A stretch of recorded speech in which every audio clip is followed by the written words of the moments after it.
Welcome to Whisperwood Stories. Today, we read a story from No Sleep by MacLeod. Let's begin.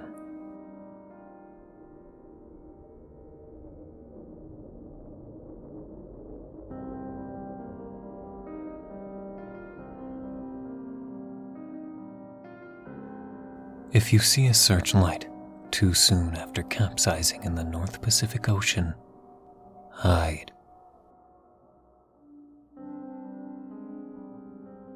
A few years ago, I was working as a deckhand on an Alaskan fishing boat. From a young age, my parents instilled in me a strong work ethic. They always said hard work leads to greater returns, so I naturally gravitated towards a career that shared that philosophy. Alaskan fishing added high risk to the equation, and in turn, the rewards were even sweeter. I couldn't imagine doing anything else, and planned on working my way up to captain one day. This story takes place during my 5th crabbing season. By then, I knew the ropes. I was familiar with the waters, and I'd witnessed a few deaths firsthand. I thought I was prepared for anything. I was dead wrong. We were a crew of 15, myself included, when the season began. That number would be halved by the time we returned to shore, and I would be left incapable of setting foot anywhere near the ocean ever again. I was sailing on the seaward Sarah, a vessel that was getting a little long in the tooth, but was known for her reliability. Since she'd passed her safety inspection earlier that year, I had no concerns as we left the port for the cold waters of the North Pacific Ocean. It was exhilarating to be on the sea again, with the fresh, salty breeze and waters so vast you couldn't see anything but blue for miles around. Spirits were high, and the excitement of starting off on a new journey was electric. We always hold a party on the first and last nights. It was tradition. Even the captain would join in and dance and sing and drink. We noticed the first sign of trouble 2 days into the journey. The seaward Sarah was listing on her starboard side. It wasn't at a dangerous angle, and after consulting the ship's engineer, the captain determined it was safe to proceed farther into the North Pacific Ocean. He planned on balancing her out once we started loading crabs into the cargo decks. We'd overfill the port cargo and underfill the starboard. I didn't question the plan. It seemed reasonable, and besides, I was just a deckhand. The captain could piss in my mouth, tell me it was wine, and I'd smile and agree. That's the way it works at sea. I grew more concerned as the voyage went on. The list worsened over the course of the next week. It went from a barely noticeable incline to my calves burning from straining against the pull of gravity towards starboard. That's when the captain started making a lot of calls. I couldn't hear what was going on, but I could see him shouting into the receiver. His face was getting redder and angrier as the days wore on. I was told he was cursing everyone from the ship manufacturer, to the inspectors, to the contractors who'd done the last repair work on our hull. I was told it was business as usual. One evening, when most of us were gathered in the dining hall, holding our plates and glasses to keep them from sliding down the table, the captain burst in. "We're turning around," and announced we were turning around. Our reactions were mixed, with some experiencing relief and others disappointment. No one knew what this meant for our wages, or whether the repairs could be done in time to get back at sea before the end of the crab season. Me? I was one of the ones who was relieved by the news. The vast ocean I'd been yearning for months had become progressively more unsettling as the ship tilted. I became keenly aware of just how far away I was from dry land, from safety. This place I found freeing suddenly felt like a cage, and I wanted out. I felt the seaward Sarah turn as I headed back to the crew quarters and used the wall for support. The combination of the dime turn and the ship's tilt were terrible for my equilibrium. I needed to lay down and let myself adjust. I don't know what would have happened if the storm hadn't hit later that night. Would the seaward Sarah have limped home safely? Would she have rolled over along the way? I'll never know, because the storm did hit. One that seemed to come out of nowhere, barely being caught by the radar before its waves and rain started pelting the ship with the fury of an angry sea god. The seaward Sarah groaned in pain as her list worsened even more. Doors flew open. Objects fell and hit me as I staggered up the hull and towards the deck. I didn't realize just how bad it had gotten until I felt my feet touch the wall and realized the wall was becoming the floor.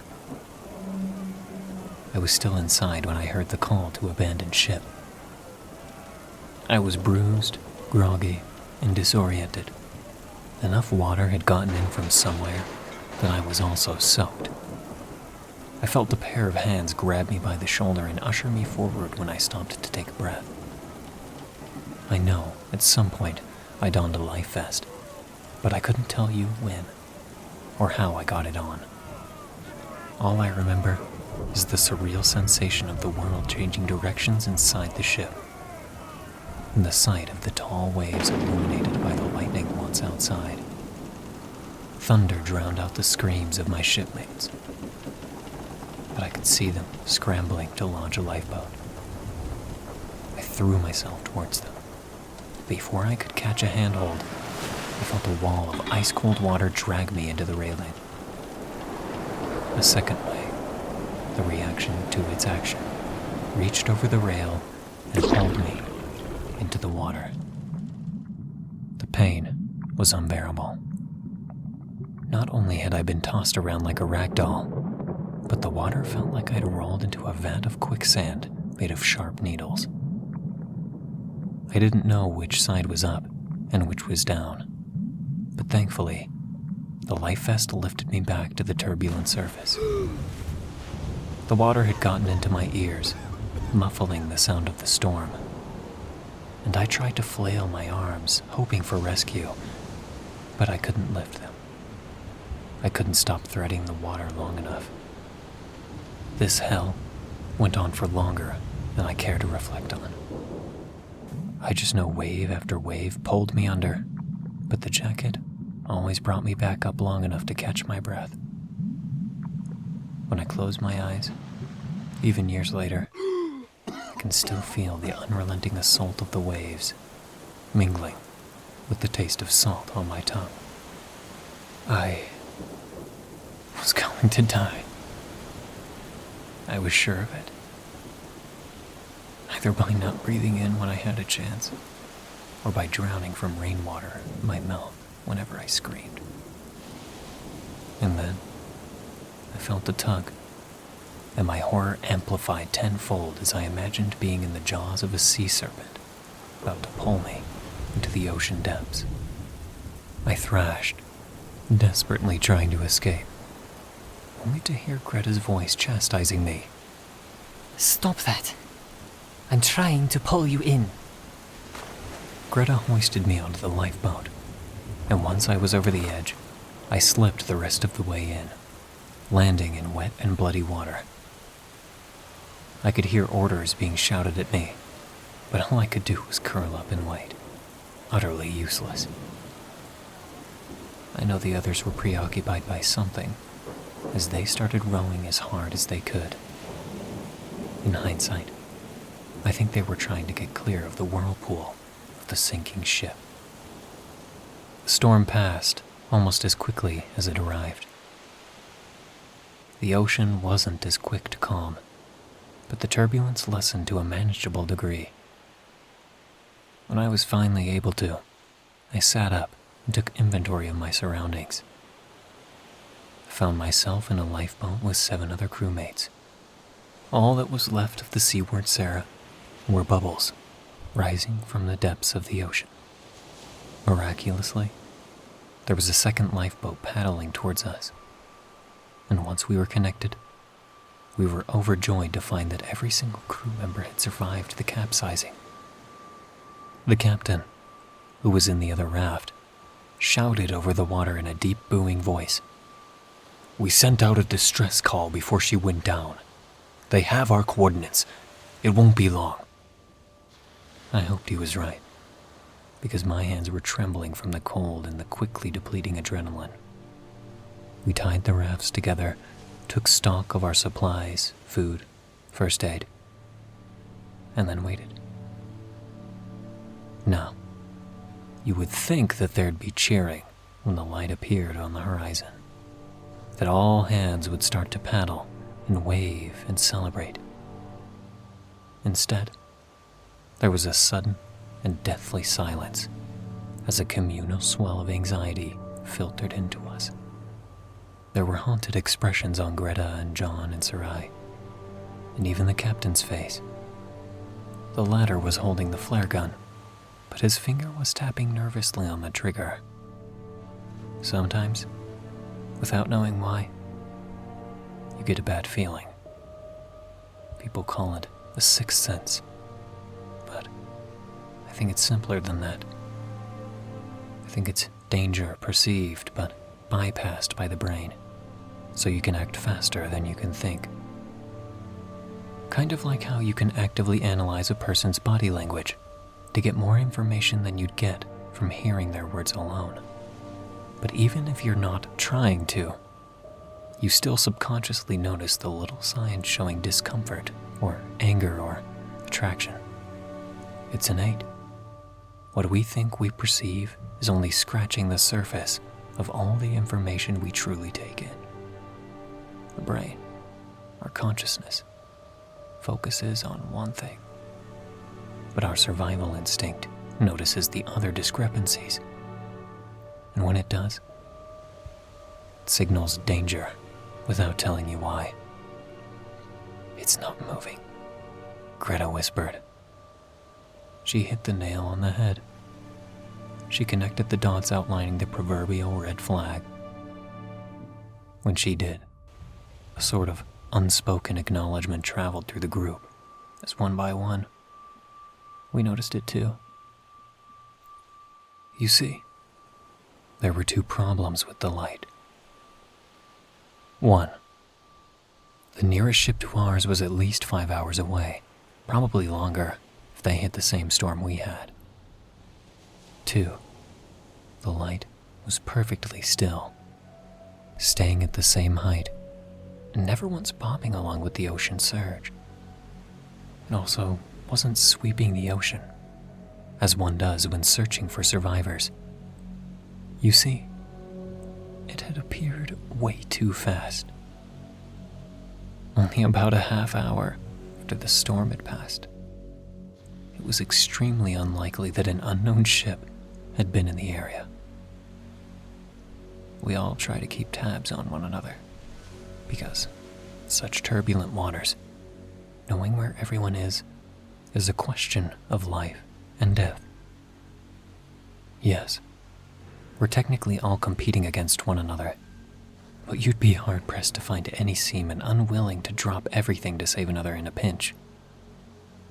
There's a code of honor we all follow.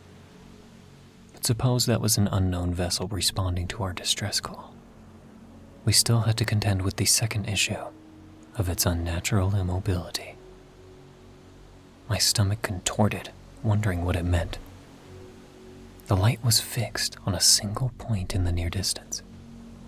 It was glowing, no, pulsating, but it never once moved on any sort of axis like it should if it were searching the water.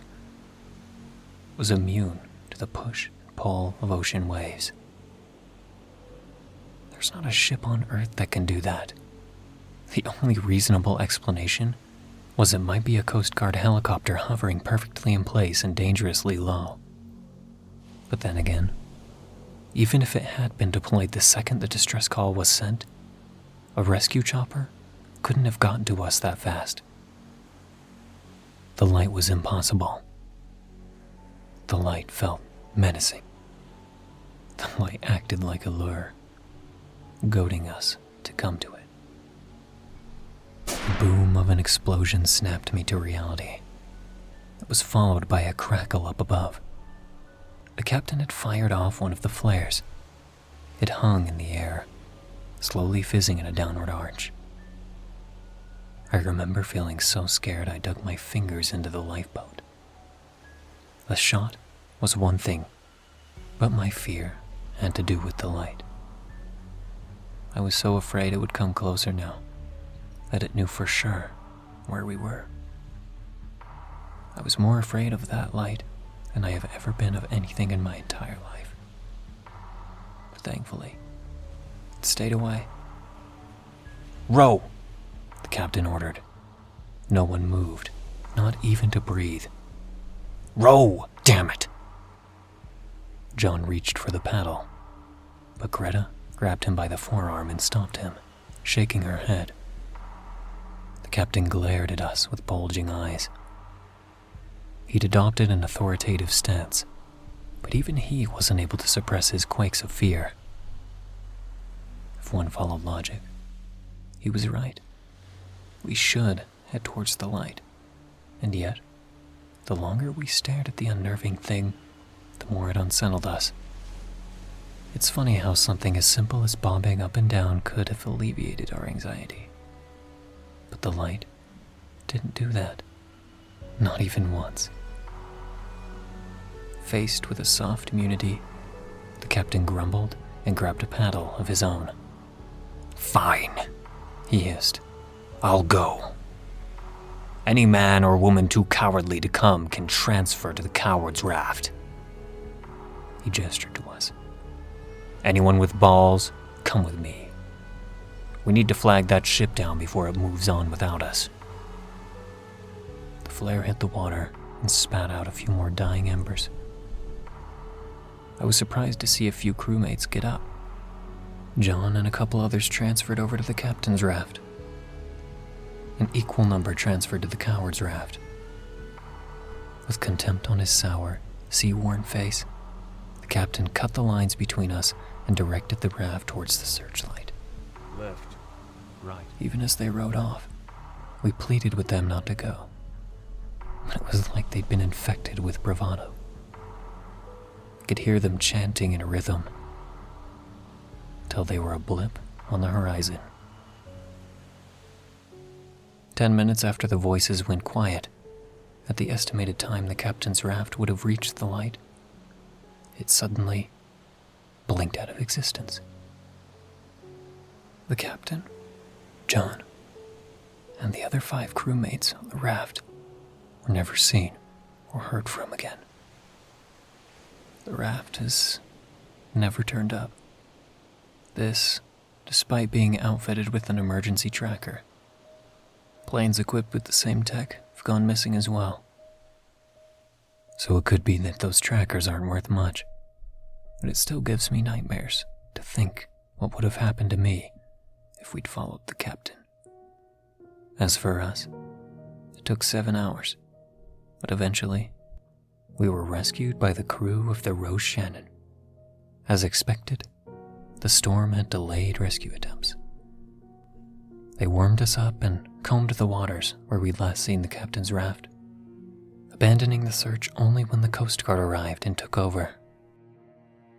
That night, I had nightmares of the light, growing closer and closer, and every time its glow was about to hit me, I'd feel a pressure in my head like it was about to explode, and a searing, burning pain on my skin.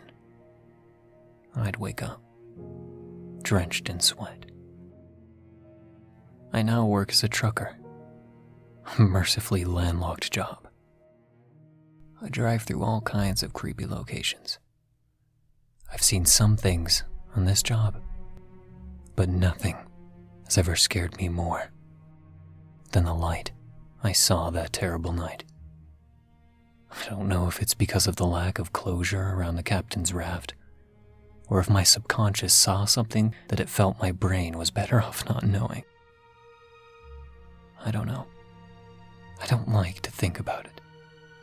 But now, I've written this. I think I can finally move on in a way. I still keep in touch with Greta. She's still working out there. Props to her for getting back on that seahorse. She now captains her own vessel. I couldn't be happier for her. Sometimes, when we're catching up, she talks about that night. And she always follows it up by saying there's another ship that's been lost in that same area. I think they're up to 5 now. No survivors, although the final transmission of one of the ships mentioned seeing a light on the horizon. Sailors have come to avoid what they're calling the Alaska Triangle. Part of me wishes I knew conclusively what's happening out there. But I'm mostly glad I'm here on solid ground, far from the light.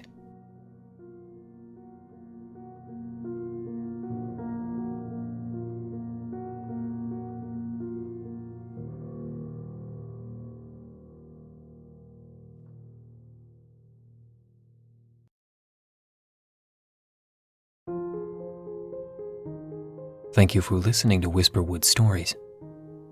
Don't forget to comment, like, and subscribe down below. Do you have a story that you'd like me to read here? Consider commenting or sending it to whisperwoodsubmissions@gmail.com. The story in this video was read with the author's permission.